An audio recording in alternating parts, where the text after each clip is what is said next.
जैसे संसार के जितने भी संबंध होते हैं, उन संबंधों की, उन रिश्तों की हमें स्वतः ही याद रहती है, उनको याद करना नहीं पड़ता है। कोई ऐसा काम होता है उसकी याद आती है, कोई भोजन पे बैठते, खाने पे बैठते तो उसकी याद आती है, उसका पसंदीदा रंग कहीं दिख जाएगा तो उसकी याद आती है। तो ये सब यादें क्यों आती हैं? ये यादें इसलिए आती क्योंकि हमारा मन मान चुका है कि वो हमारे अपने हैं। परायों को थोड़ी याद किया जाता है। परायों से तो हम अलग ही व्यवहार करते हैं। पराया जिससे कोई रिश्ता ना हो, संबंध ना हो, इस भरी भीड़ में हमारे कथा में संग आके एकदम टच के समीप आके बैठ गया पराया, तो 3 घंटा कथा नहीं सुनेंगे, उसी को घूर घूर के देखेंगे। इतनी गर्मी पड़ रही है और तुझको यहीं चिपक के बैठना था, दूर नहीं बैठ सकता था? नहीं, थोड़ा गैप लगा के, सोशल डिस्टेंसिंग।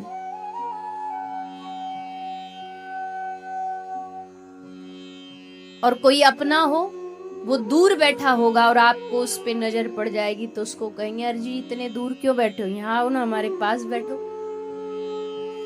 इतनी दूरी क्यों? ये भेदभाव, बदलाव आता क्यों है? क्योंकि हम समझ जाते हैं कि ये हमारे अपने। तो वैसे ही अगर हमें अभी लगता है कि हमारी ठाकुर जी से दूरी है, तो इसका मतलब ये है कि अभी हमने पूर्ण रूपेण उनको अपना नहीं माना है। अपना मान लेंगे, श्रीनाथ जी हमारे हैं, लाल जी हमारे हैं, बिहारी जी हमारे हैं,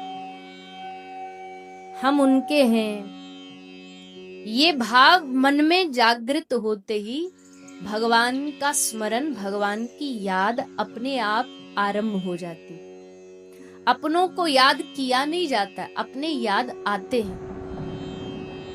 भगवान को भी याद करना पड़ रहा है। किसी अपने को याद करने के लिए कभी हमने माला लेके माला नहीं जपी कि चलो बैठो, एक घंटा बैठ के उनको याद करने के लिए बैठ के याद करो, नहीं, वो अपने आप याद आ जाते। भगवान को याद करने के लिए मन को समझाना पड़ता है, बैठ थोड़ी देर, अब उनको याद कर।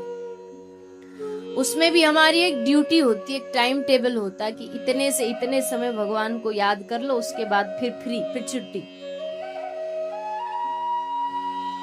2 माला गुरुजी ने कही सुबह सुबह करनी है, तो 2 माला ड्यूटी के रूप में करके उसके बाद फिर पूरा दिन हो तो गई खत्म, तो जो हमको नियम दिया था हो तो गया, अब क्या करना। तो ये भाव तभी दूर होगा जब हमारा भगवान से अपनापन होगा, जब हमारा समर्पण भाव होगा। मैंने तेरे हाथ में दे दी जीवन डोर, आगे मर्जी आपकी ले जाओ जिस ओर। ये भाव मन में जागती, देखो जीवन में जरूरी नहीं होता जो हम चाहें हमेशा वही प्राप्त हो। अक्सर जिस चीज की हम प्राप्ति करना चाहते वो हमें कभी प्राप्त नहीं होती। हम जैसे संबंध चाहते वैसे संबंध हमें प्राप्त नहीं होते। हम जैसा व्यवहार चाहते वैसा व्यवहार प्राप्त नहीं होता। हम जैसा वातावरण चाहते वैसा वातावरण प्राप्त नहीं होता। लेकिन उस परिस्थिति में भी हमें ये नहीं भूलना चाहिए कि अगर आज मैं इस परिस्थिति में हूं तो इसका मतलब है कि भगवान मुझे इस परिस्थिति में देखना चाहते हैं। अगर भगवान मुझको इस परिस्थिति, इस सिचुएशन में नहीं देखना चाह रहे होते तो क्या भगवान के लिए हमारी परिस्थिति बदलना एक क्षण में, एक मिनट में, एक सेकंड में कोई मुश्किल काम है? जो जगत को एक पलक झपकते ही बना सकता है, मिटा सकता है, क्या वो हमारी परेशानियों को, हमारी परिस्थितियों को एक क्षण में मिटा नहीं सकता? क्या हम जो चाहते वो एक क्षण में नहीं दे सकता? पर वो चाहते हैं, भगवान ये चाहते कि तू इसी परिस्थिति में रह। तू धक्के खा, तू परेशानियों से जूझ, तू दुखों से जूझ।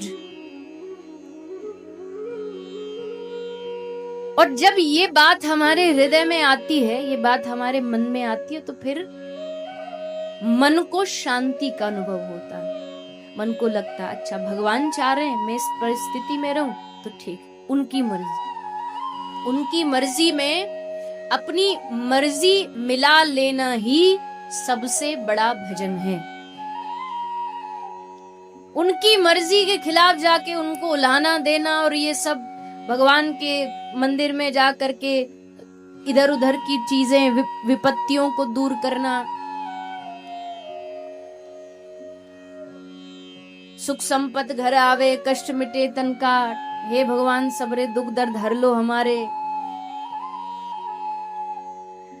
लेकिन भगवान का जो भक्त होता है वो भगवान से कभी नहीं कहता कि हमारे ये दुख दर्द हर लो। वो कहता प्रभु तुमको जिसमें खुशी हो, तुम जिसमें हमको रखना चाहो, हम उसमें रहने के लिए तैयार हैं। हम तुम्हारी मर्जी में अपनी मर्जी मिलाने के लिए तैयार हैं। सूर बाबा कहते जैसे राखो तैसे रहो, जानत हो,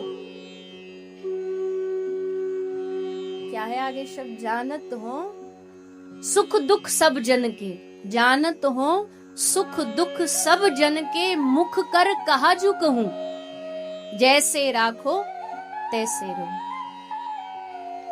मैं मुंह से क्या बोलूं, जानत हो, क्या तुम नहीं जानते कि मेरी परिस्थिति कैसी है? क्या तुम नहीं जानते मुझे सुख चाहिए कि दुख चाहिए? फिर बेकार में मैं अपने मुंह से कह करके क्यों अपने ऊपर ये ठप्पा लगाऊं कि ये तो भगवान से मांगता ही रहता है।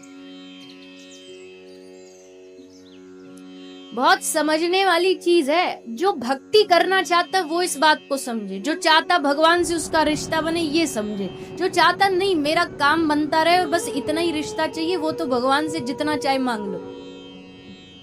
वो तो मैंने एक दिन पहले कहा था ना, दुकानदारी वाला काम है, लेबर वाला काम है।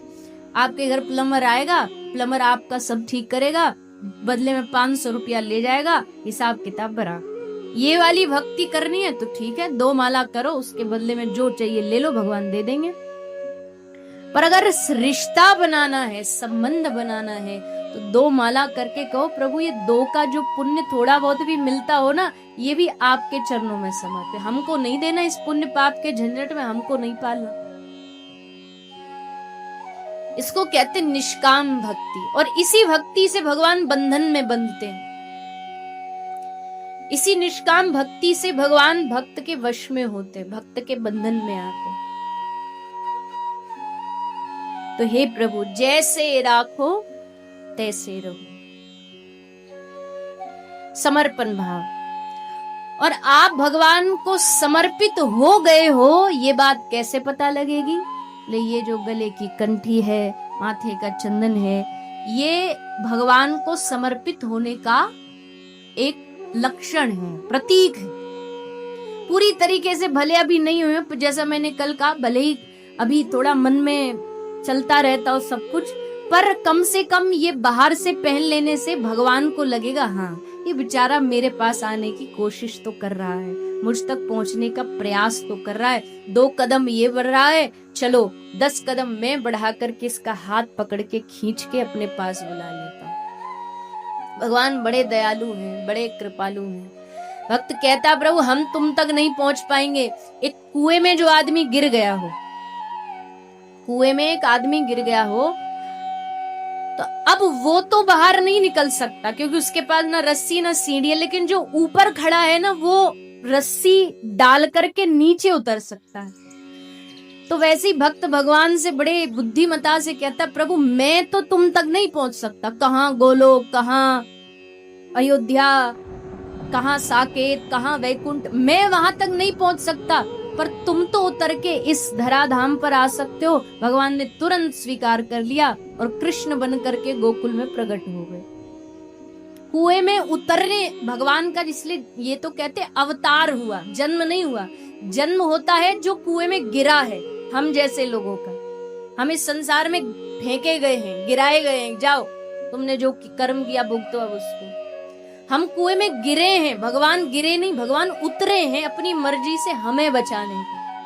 हम जीवों को पकड़ के उद्धार करने के लिए ठाकुर जी अवतार ग्रहण करते हैं।